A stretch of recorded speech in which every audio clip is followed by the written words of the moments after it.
All right, Brad, super wild card weekend, mate. Tricky games, though, mate. I think these lines 19 weeks in.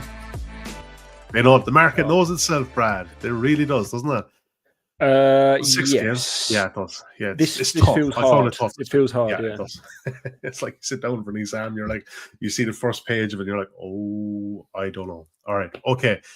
What we'll do is we don't have a pile of bets. We have a couple each, but we will kind of just run through each game, give a quick synopsis of where we're thinking, and we'll have a talk about the market and which way it's gone all week. And we will start so on Saturday night. The Chargers at the Texans. I have a couple of angles here. Texans getting 3 at home at 1.89. Chargers -3 at 2.08. I actually have it up at 2.1 in mine, so it gives the game away. Back to Chargers short price as favourites here, 1.7. I think it's the lowest total of the week, 42.5. And Brad, I'll be honest with you, the Texans, like law of averages, I don't even know if should be in the playoffs, but obviously they win at the worst, probably one of the worst divisions in football, and they're here. To say they've struggled in the second half of the season is a bit of an understatement. And I'll be honest, like from what I've seen, obviously we can just knock out week 18 because they only played the starters for a series of 2, but even against the Ravens, and I'm not saying the Chargers are the Ravens, but they're just so bad. Offense is 25th in the NFL in EPA per play and 31st in success rate since week 10. And yeah, I think coaching here very much favors the Chargers as well. Don't have any issue playing on the road. They don't obviously have home advantage in LA, but they've actually been better on the road in many of the metrics, yards per play, plus 0.5 compared to minus 0.4 home, which tells its own story. But even just the Texans offense, where we were on them last season, and they were, Bobby Slowick was calling some great plays, and a lot of buzz coming into this year, but they've just been bad. And that O-line, we discussed it plenty of times in previous weeks, just not good. And yeah, like even when they do move the ball down the field, they're actually 26th in the league in red zone offense. Scoring a touchdown or just, I think it's 48% of the red zone trips, which is not great for CJ Stroud, Nico Collins, Joe Mixon, these kind of guys. And they're coming up against the number one red zone defense. And that's why, I'll be honest with you, like I'm kind of low to laying points on the road in the playoffs, but for me, it's a bit of a mismatch. I'm not going to say that the Chargers will progress. If they progress beyond this weekend, that might be them done. But in terms of the spot and the matchup, I really like them here, laying 3, and you're getting plus money. You can back them a matchbook at 188 minus 2.5, but I think it's just a lot to give up. If it lands in the 3, so be it. It's just a nice jump for me at 2.1. I don't think you have any steer in this, mate, but you want to pick any holes in my argument? No, I thought it was fair-ish. The thing I liked the most maybe was Herbert rushing yards, looking at it, which is 19 and a half when I checked earlier. And I think 2 reasons it might be low. One is this year he's had a couple of injuries. Like I think he had ankle, didn't he? Maybe he had a groin. Yeah, definitely had a recurring ankle for a few games, which might have limited his ability to run. Obviously, it's a well-known thing that in the playoffs that mobile quarterbacks take it up a notch. And then I don't know if they're getting that much separation. Like you look at the Texans outside corners, Kamari Lassiter and Derek Stingley, they probably match up well. Because at the minute, it looks like Quinton Johnson, he was missing practice yesterday. We'll have to check. It looks like Joshua Palmer's going to miss as well. So then you're down to just the slot corner. What's his name? Lab McConkey. But Stingley won't follow him. Like I've never seen him follow someone in the slot for as far as I can remember. But if he doesn't follow him, he's still taking away whoever's on its side. Lassiter's taking away whoever's on the other side. Then you just double McConkey in the slot. Yeah, he might be DJ Shark, right? Yeah. So I feel like the Texans do have a edge there. So then to me, it's then Herbert takes off. Possibly is that's good logic. I had a lad McConkey angle. I didn't go for his line of 75.5. It's just too much. But I will say, in terms of the routes he runs, he's an unbelievably deceptive route runner.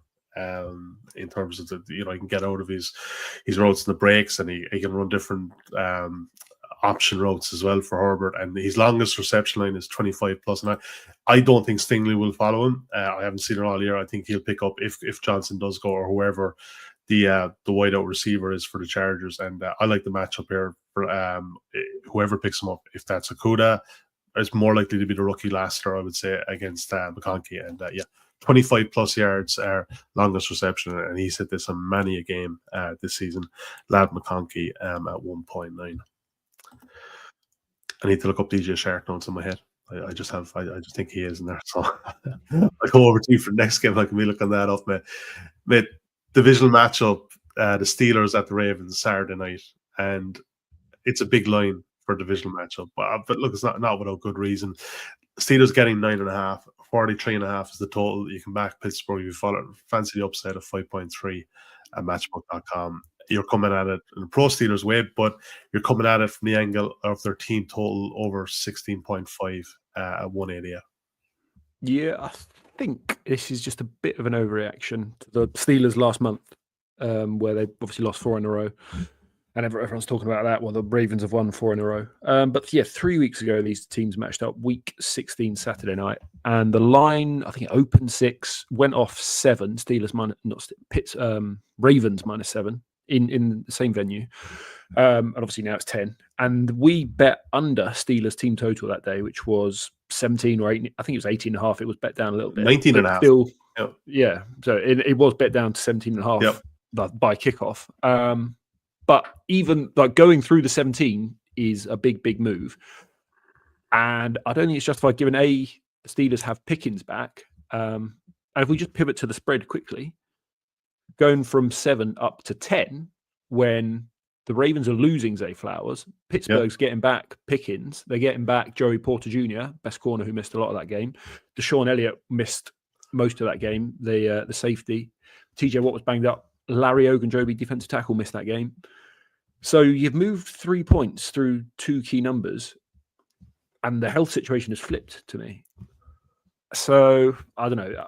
I think Steelers plus 10 is probably a valuable bet, as well as this this over 16.5, because we know the Steelers are reliant on the deep ball, and they didn't hit it last time. But actually, that week 16 game as well. The adjusted scores, again, everyone thinks, Ravens covered easily. I think it was 34-17. Adjusted scores 25-17 because there was a pick 6 in that game.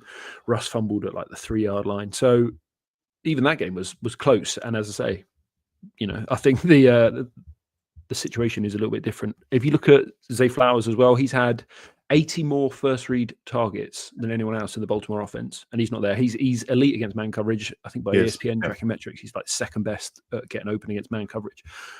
But no one seems to be that bothered by it. It's just how the Ravens will steamroll them, and obviously the line's been put up from 8.5 to 10, and it just feels like it might be a nice time to go the other way to me. And there is a bit of a drop off from Flowers to Bateman. Like people will look at that Bateman's a bit kind of a boom or bust, and he does get those kind of, there's more of those boom page plays, but that's when he's picking up the second cornerback or the third cornerback or the nickel cornerback, like where Flowers will take the first cornerback. So he's not a number 1 receiver. He's a fine 3. He's a good 3. But he's not number 1. Like Joey Porter can take Bateman. And then who else is scaring you? No one really. I would assume it's going to be a lot of 2 tight ends. It's going to be a lot of likely and Mark Andrews. Yeah. So maybe you look at their props as well, like 28.5 for likely could be a look. I think 47 or something then for Mark Andrews as well. So this is the ultimate buy low spot in the Steelers, isn't it? Yeah, it has to be. A divisional game in the playoff. Tomlin. I know they have been poor the last couple of weeks, and you backed them last week against the Bengals, but don't mind the angle. It's not a lot of points to get them, is it? 17. No, well, this is as low as you will see, really. Like maybe you see some 14.5s when it's backup quarterbacks, but this offense with Pickens in there has been middle of the pack, and I don't think it should be 16.5 really. Or and a good kicker as well, man. Yeah, good kicker as well. One of the best in the league. Crips Boswell. All right, we move on to Sunday early game, 6 p.m. kickoff. Broncos at the Bills. Broncos getting 8.5. 48 is the total. I think it's more cold than windy in Buffalo, which is a key one there. Couple of player prop angles that I like. This guy, Marvin Mims, longest reception, 20 plus yards at 194. I will quite happily back this, maybe even over his receiving line, which I think is kind of late 30s, because the design plays that Peyton is dialing up for this guy is really good this year. They weren't so good last year. I think he just gave up too early potentially, but I think Mims, I think, as a rookie last year, was pretty raw. He is averaging 62 yards per game over the last 6 games, but that's slightly skewed by that big game he had against Cincinnati as well. But even in terms of his longest catch in those matchups, you're looking at 37, 93, 53, 51, 32. And against a Buffalo secondary that has not been terrific and is a bit so-so, giving up 320 passing yards over the last 4 games. We're not counting week 18, but more 4 meaningful games, and 16 completions of 20 plus yards. You can get at them deep, and I think this is a cracking bet. He is the ultimate ladder player, a bit like someone like Rashid Shaheed with the Saints, who's out injured most of the season. But like, I'd sooner back this guy 70 plus than 30 plus, if you get what I'm saying. But that's actually as far as the ladder goes up at Matchbook at the moment, 20 plus yards. But again, 30 plus yards, if you got a nice number on that, potentially, I'd look at that one as well. Brad, I think the Bills' offense, the way I can see this going for them, is I think they're going to be potentially heavy on the ground here. I do think the Broncos' defense is maybe slightly overrated in the secondary, but I am conscious that they do have talent there and they do match up quite well against the Bills receivers. So I think, the offensive playbook strategy here will be potentially heavy run, and Josh Allen 40 plus rush yards paired with anytime touchdown in the bet builder is at 2.6 with matchbook.com. Similar to your point earlier about Justin Herbert, Josh Allen in January running the ball is a bit of a beast, a bit of a freak. I know I'm slightly playing a narrative-based game there, but if you do look at his stats, I think he jumps to an average of 55 yards during the playoffs from 37 or 38 in the regular season, and I think there is something in that. So 40 plus rush yards, which you can back on its own as well, of course, paired with anytime touchdown score at 2.6. Broncos getting 8.5, Brad. Bills laying 8.5. Right line? Yes. Yeah, I like your Josh Allen rushing. We got Allen against man coverage, 100 rush for 136 yards this year, 5th most in the NFL. Obviously, the Broncos love blitzing; they love man. Yep. And I can kind of see a bit of a shootout here. One is the Broncos' defense, obviously metrically it looks good, but whenever they've stepped up in class, they kind of got walloped. Like the Ravens hung 42 on them, something like that. The Chargers put 30-something points on them on a short week with Justin Herbert on a gimpy ankle. So, and then obviously they look like world beaters against Kirk Cousins, for example. But I feel like this is going to be. I feel like the Bills should probably get their points. But then you flip it round. Since week 9, Buffalo defense ranks 32nd, dead last in the NFL in defensive pass success rate, 2nd most passing touchdowns allowed. Interesting stat as well here from The Athletic. Buffalo defense without pressure, with pressure, they're 4th best in EPA per dropback. Without pressure, they are 30th, so near last. And then obviously the Denver defensive line comes in number 1 in ESPN's pass block win rate.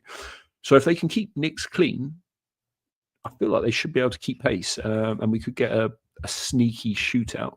So that could be one way to go.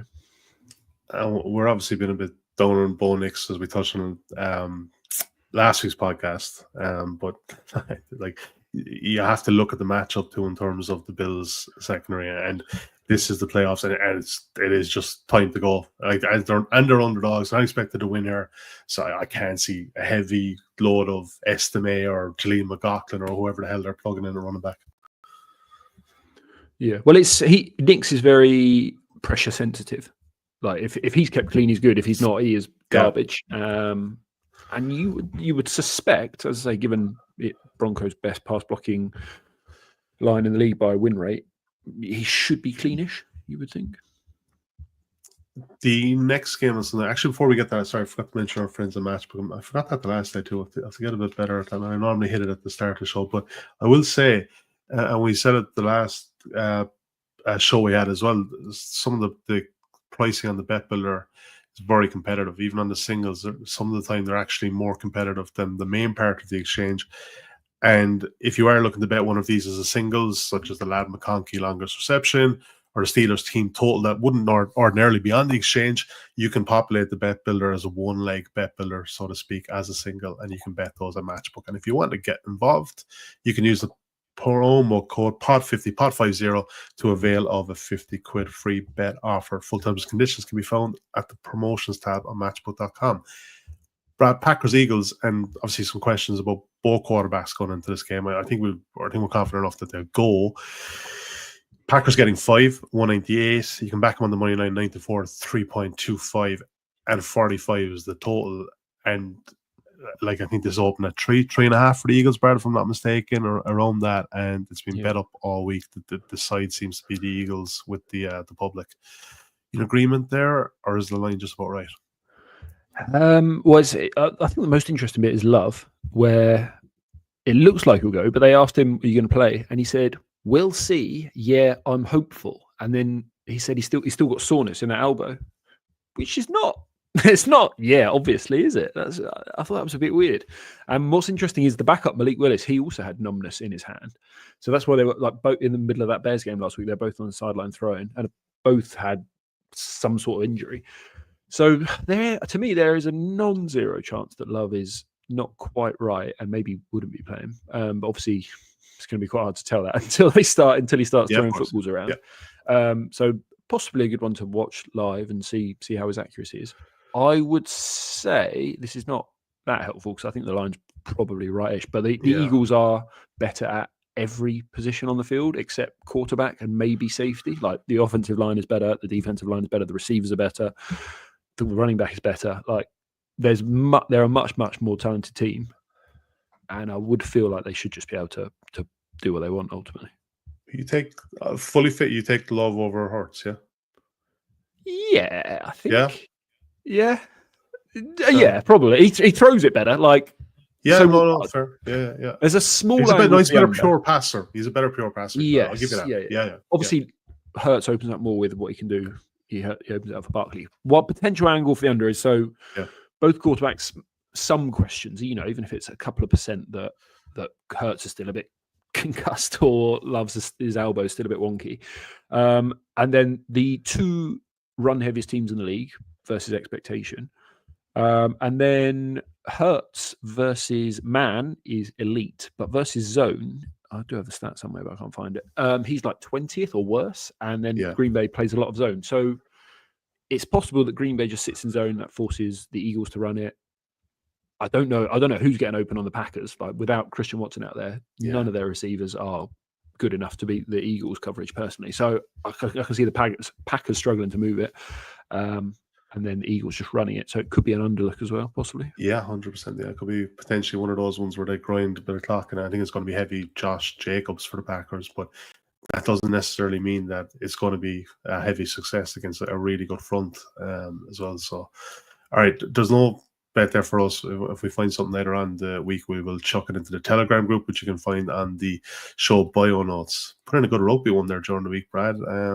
Plus 2.5 on Cast at home to the Bulls, and it's minus 9.5 the time recording. I'll take my 11 point CLV lap of honor there as I'm at it, mate. But I know you got killing accounts all over the place. Yeah, exactly. Yeah, getting people restricted on rugby union in January. All right. The later game on Sunday night.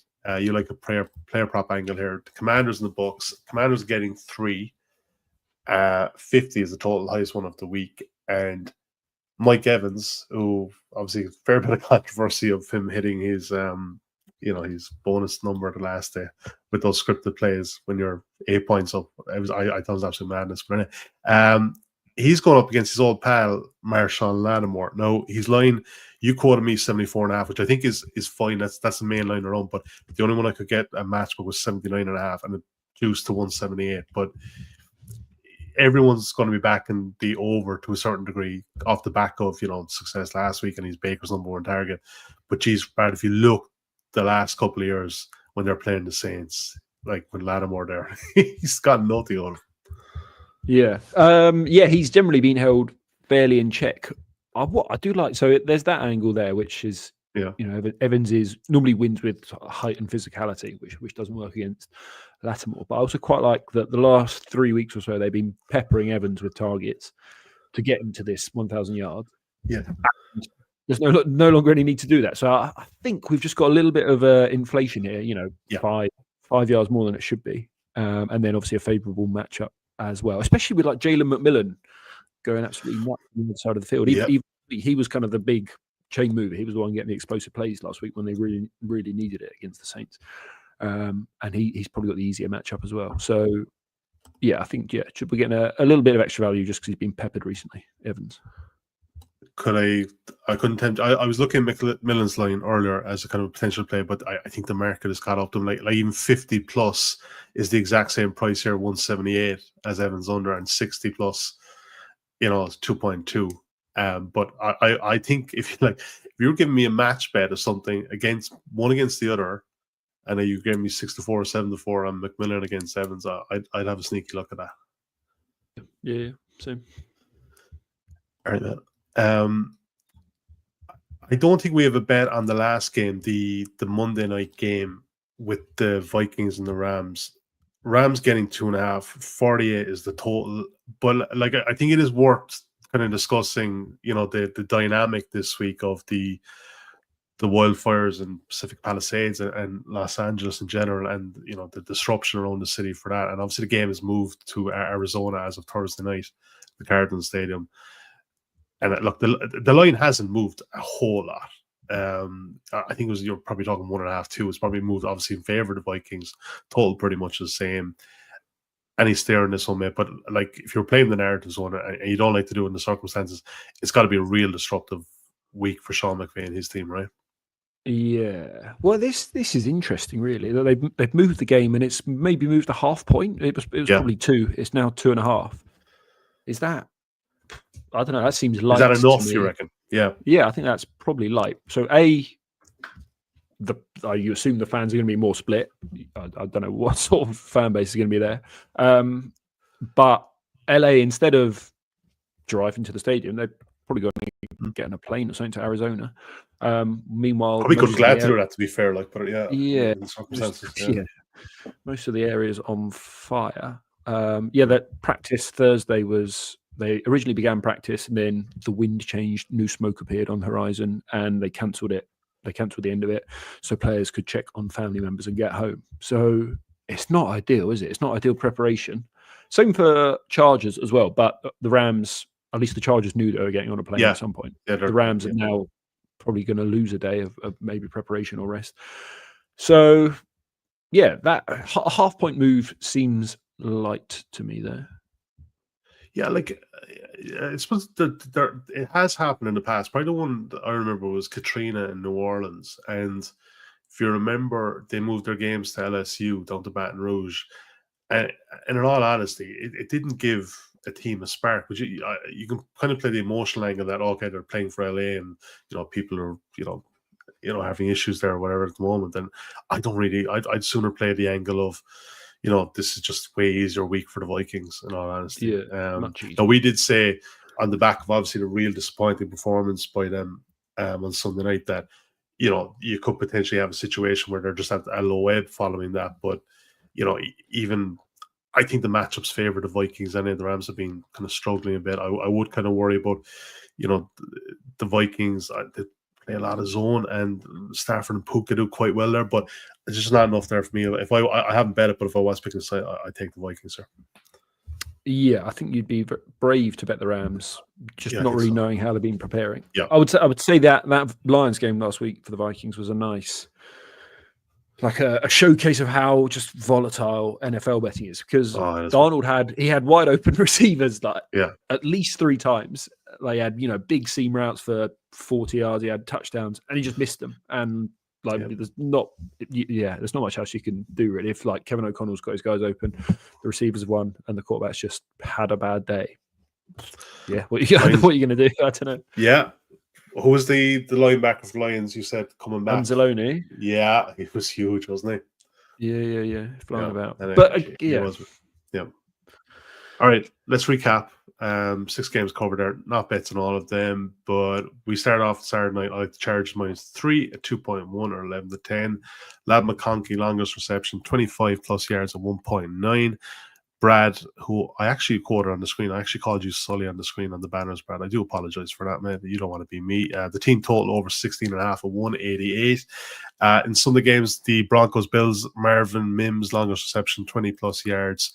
I like that one, 194. And I think Brad is going to follow me in, and Josh Allen, 40 plus rush yards, paired with anytime TD at 2.6. Brad likes Mike Evans under 79.5 at 178.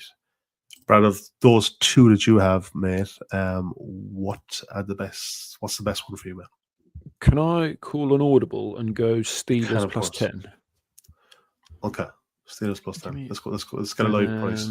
I'll just check that quick. I'll get the best price, you man. I'll look at the handy. Yeah, so it's a half line at the bet builder. Flat 10, 182.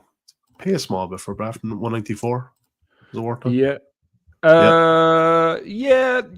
There's 1.86 out there if fair enough. or 1.87 if people want to just have a look around. I don't know, get the best price. Always a match book. Okay, exactly. All right, but I'm going to chuck in the Steelers plus 10 as well there. So here, all right, my one is Marvin Mims. I think that's an incredibly low line, and I need to look this up. I think if you don't have a catch, I'm pretty sure that's a void bet. You can back an under and over because it's a two-way market generally. So yeah, I actually think it is. So look, there's the potential. I do think he's been worked way more in the offense. He'll get work. Whether the Bills bottle him up or not, I don't see it. In terms, I think it's a very good matchup for him, and I think they designed something for him on the road in Buffalo. Brad, pleasure as ever, sir. Thank you for listening today. Thank you for watching. If you're on the YouTube channel, please leave us favorite reviews on either. It is very much appreciated. Best of luck with your super wildcard bets. We'll be back for divisional round next week. Bye for now.